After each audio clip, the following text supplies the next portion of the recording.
Дружко, коровай крае, дружко, коровай крае. Мы с вами находимся на территории этнографического музея на открытом воздухе, называемый Татар-аула, близ острова Свияжск. Директор музея, всеми любимый Дамир Абый. Это человек, который глубоко влюблен в культуру, в историю, фольклор татар, фольклор своего народа. Он историк, он директор школы, он изучал богатую историю этих мест и решил построить на свои деньги вот этот богатый этнографический музей на открытом воздухе.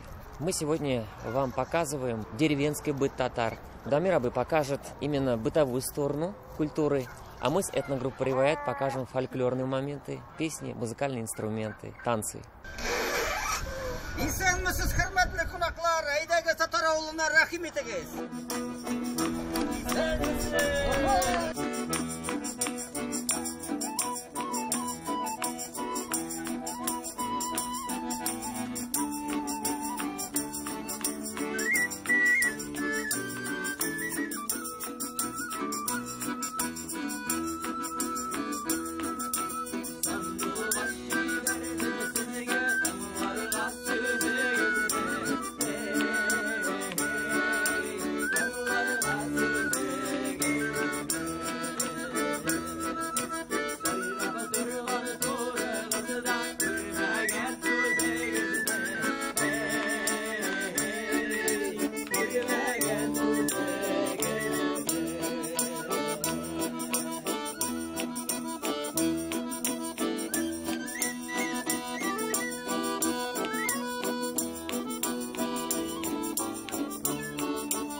Мына қазір біз мұнда темірші енді ол мына 50 ел ілік мен өзіміздің колхозда несел етіп көрдім мына осы теміршіні мына солай етіп мұнда ойыштырдық енді дұрысыңа айткенде ілігірек бітінде татар ауылдарында деп айталар енді мына Иван Грозный басып алғаннан соң татар ауылдарында темірші болмағанда деп айталар аны чөнки куртканнар енді крал ясый деп куртканнар. Шуңа күрә, әгәр дә татар авылларында булса да инде мастерской, анда урыс эшләгән тимерчесе инде. Менә монда төпләр турында әгәр дә сөйләп китсәм, менә монда меха, ул безне хәзер мин сезгә әзгенә өздерәм. Вот. Вот инде кечерәк җанып китте. Чөнки әгәр дә һава булмаса, һаваны өздермәсәң, тимер кызмый. Бүген мин сезгә инде менә хәзер күрсәтәм, ничек итеп эшләгәннәр элек. Хәзер. Так.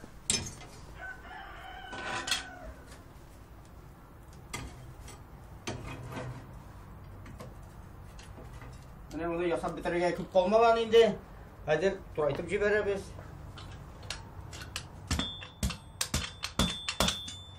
Так.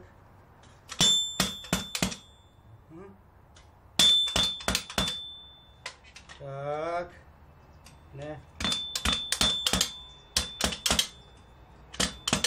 Onların indi çalıştırıp veremiz. Ot. Hadi mana bu temirçide bitinde bütün işikке нәрсе керек. Менә бу крючок дип әйтәбез, инде электргеч эчке якка да какканнар, тышкы якка да куйганнар, төрле абзарларына куйганнар, ишеккә дә идә куйганнар. Менә моны туры ясап бетте инде бу безнең әзер. Хәзер әзгенә чәтеп кенә җибәрәсе калды. Ага. Так, хәзер катрап тора кирәк икән әле.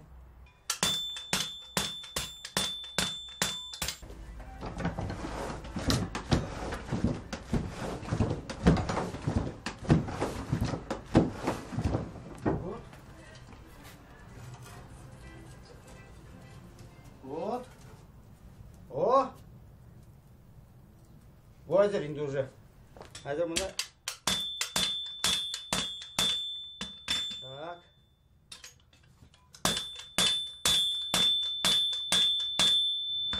Все, әзерлен бітті.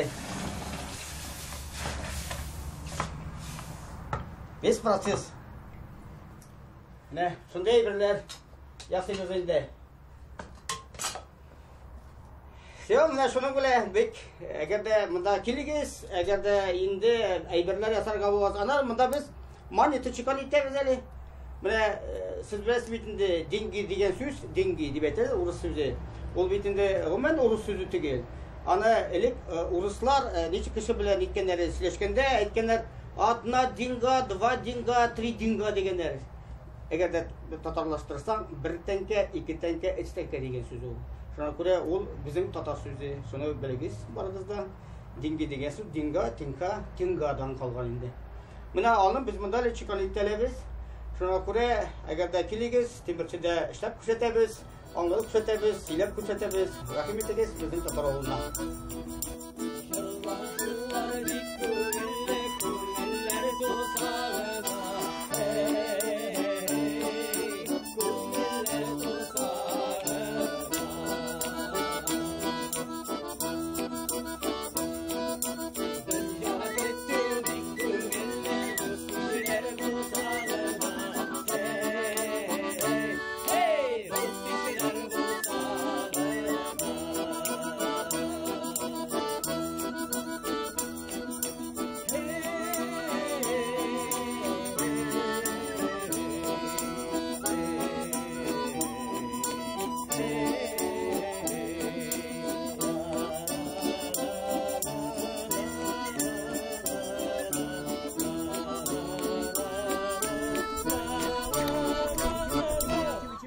Біздің мұнда музейімізде тағын әлі контактный зоопарк бар. Біз зоопаркқа енді міне кішкене балалар біле әтенелер бек қатып бізге көп келелер. Бізден пони бар, аннарын ишәгі біз бар, Сания есімне, ол ишәгінде біздің деге Галияскар Камалда артистка деп әтәбіз бізден ишәкне, Сания есімне. Аннарын біздің мұнда теге құлға елешкен сарықларыбыз, кәжелері біз. Әлі міне бұйыл көптен түгел енді апқатқан едік, страус апқайттық, Самара өлкәсінен. Аннарын біздің мұнда түрлі қазылар, үрдәклер, индауткалар, павлиннар, куяннар, бітінісі бізде бек көп хайвандар асырайбыз. Татар ауылларында енді хайвандар асырағандарында андылары да бар енді біздің. Аннар енді лекке заманда татар байлары да страус да тұтқандар, павлинар да тұтқандар, анды күшлар да бізде бар. Рахим етегіз, келегіз, қарағыз.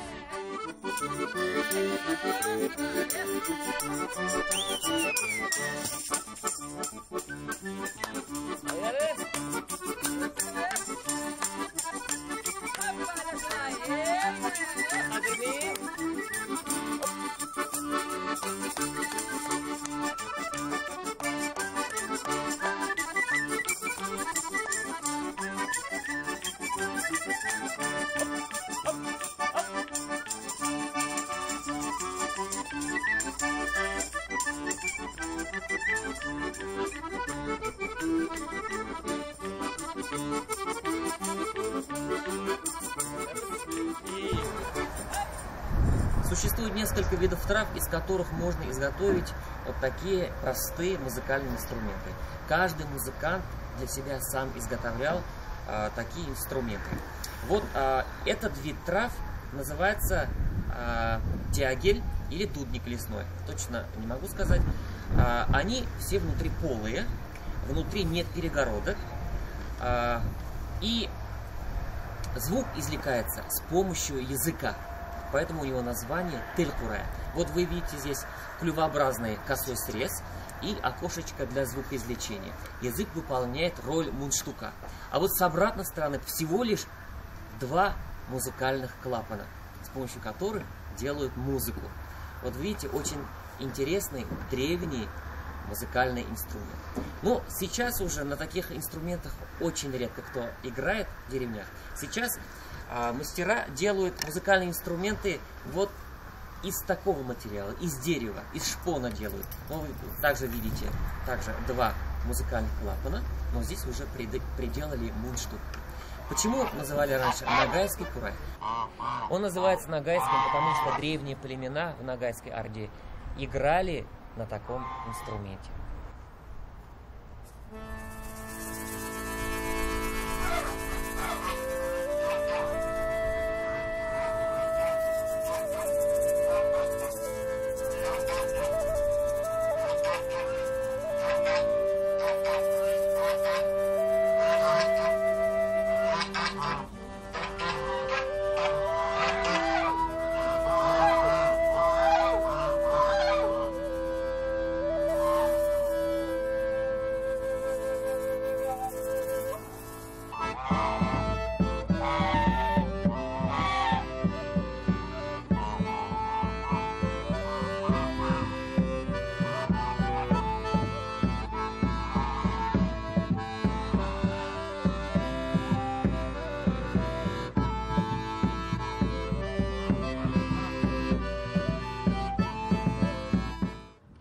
Такой инструмент называют камыл сырнай, камыл курай. Он делается из камыша. Ну, такой вид камыша растет только на южных регионах России. Очень интересный инструмент. По-русски инструмент называется пищик.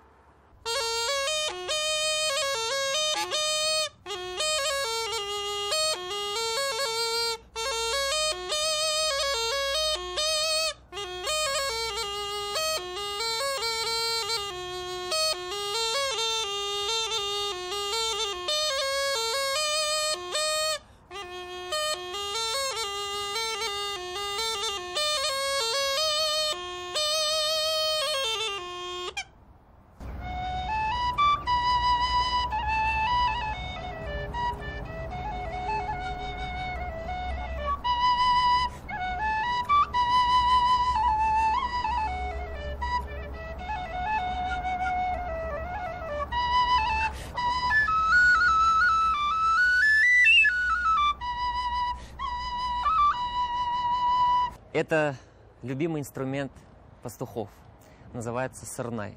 С тюркского языка сыр означает рог, най камыш. Но в этом случае сделан из дерева. Посмотрите, вот эта часть сделана из рога, но не из рога козла, который вы увидели, а из рога бычка. Инструмент очень сильный, сигнальный. Раньше такого рода инструменты использовались при военных оркестрах. Это очень древний тюркский музыкальный инструмент. Его называют думбра. На таких инструментах уже играет как минимум 4000 лет. По казахским источникам находят терракотовые игрушки на территории древних городищ, находят наскальную живопись. Татары тоже играли на таких инструментах.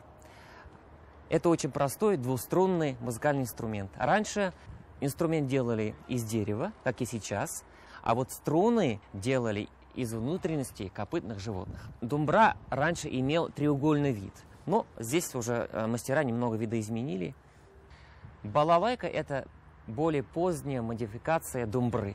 Старинная татарская песня «Алдым кулга думбра» – «Возьму в руку думбру».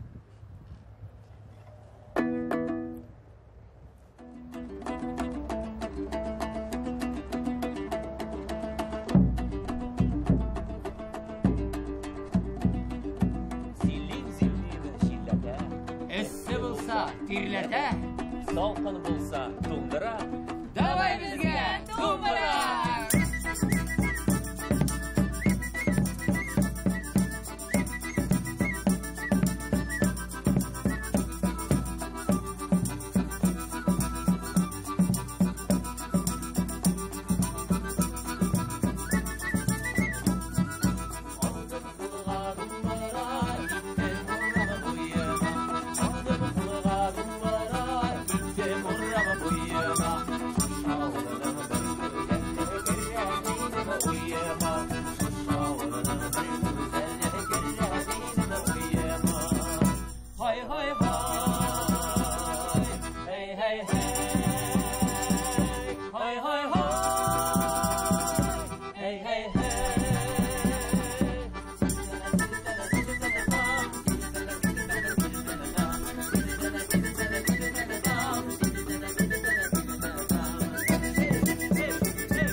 Haydi canım su boyunda dumravi ne bilirsin.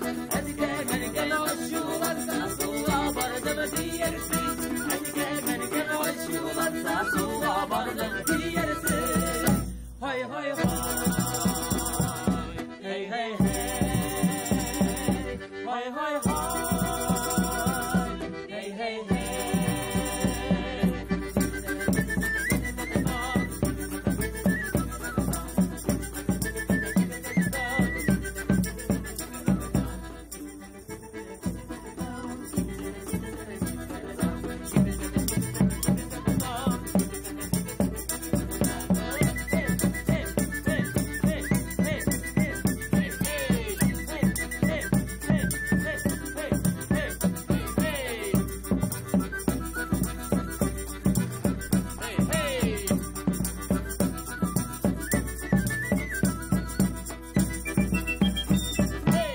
Хәзер мин сезгә сөйләп күрсәтәм, ничек итеп атаклы шырдан катыгын ясаганнар. Беренчедән, ни өчен атаклы соң ул? Ни өчен аны шырдан катыгын Татарстанда белмәгән кеше юк.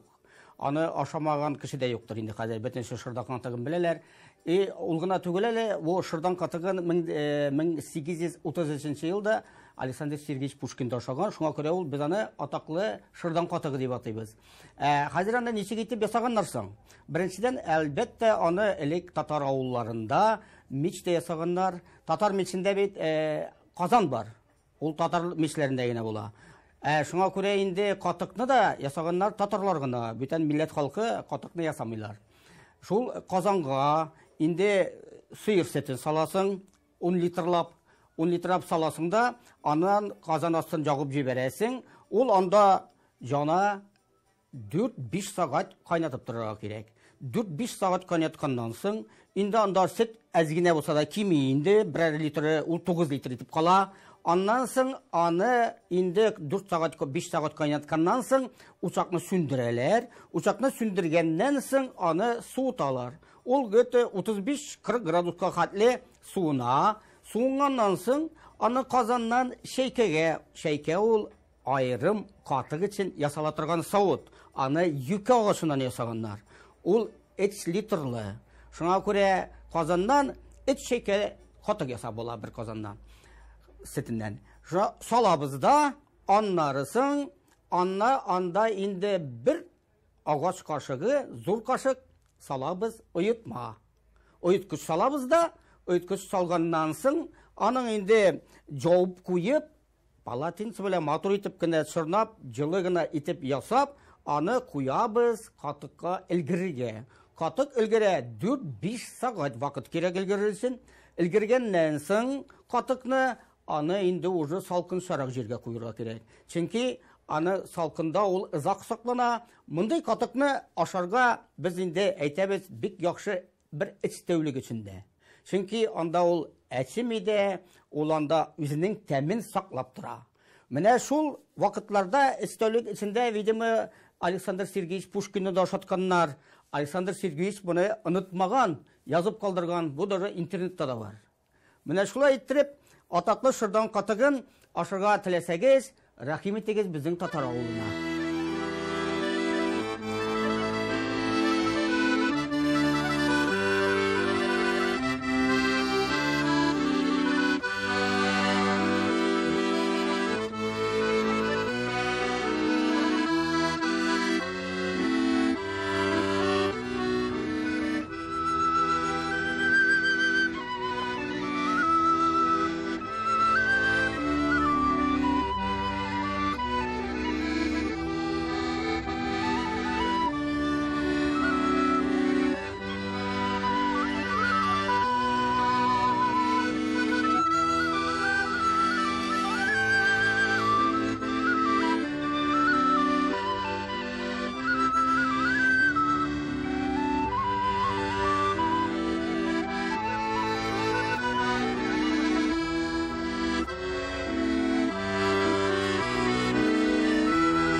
Уясы бар. Устар әле кичкене. Бу 2 айлык дип әйтим. Бер 5 айлык булгандыр инде. Әнә.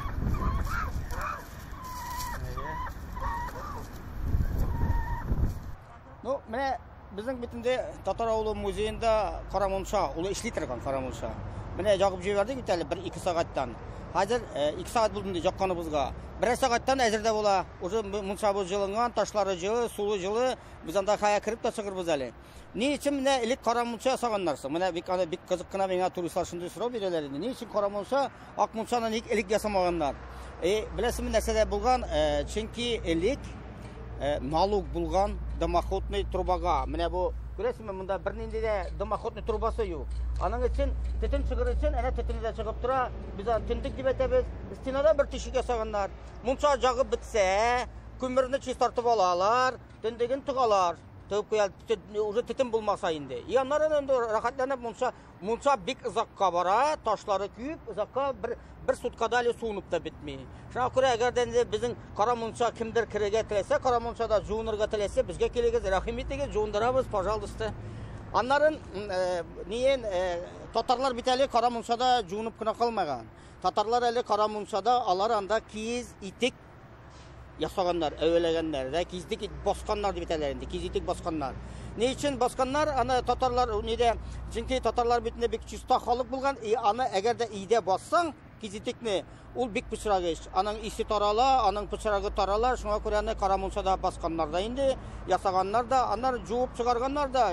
Uzu anlar Munça'da Munça jagıp jibergenler. Mine şulay etip Hadir mi sizge gazete edegez içke kiregez karap çıkıgız ali Karamunça'nı.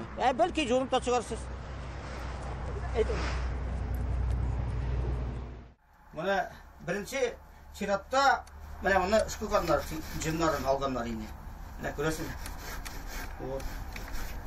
Onların tağı da çista bulsun için mana ben datağını ikkener. O.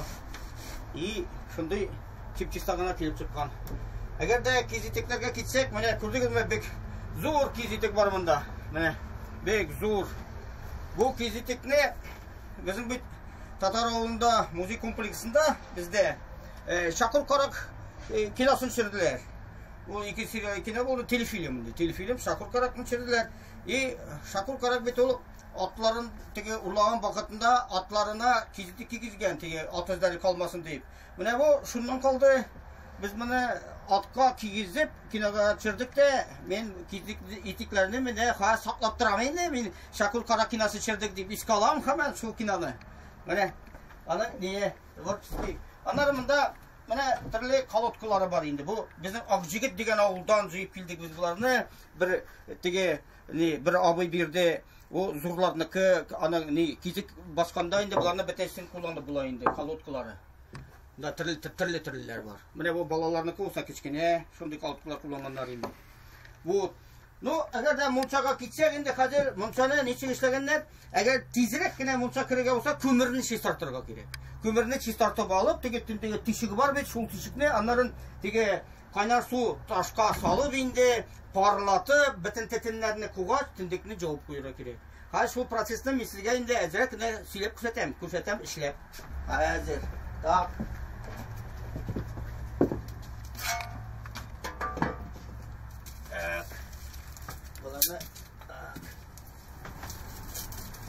Bularını küçültürlerdi bu odanlara kire gitti.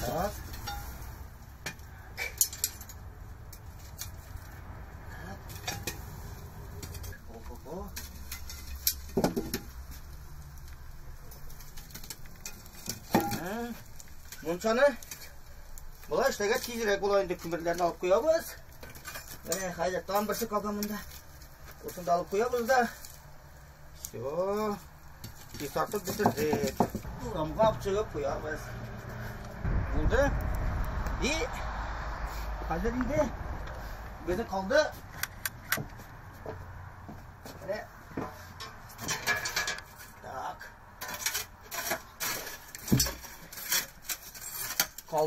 Kalganların birini de kümürde kaldırga yaramay indi. Kümür kaldırga yaramay. Ot. Ot.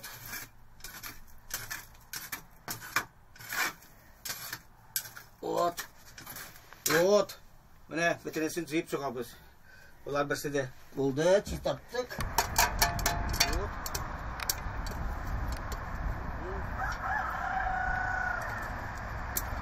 Mana kayışı kaplap koyganlar.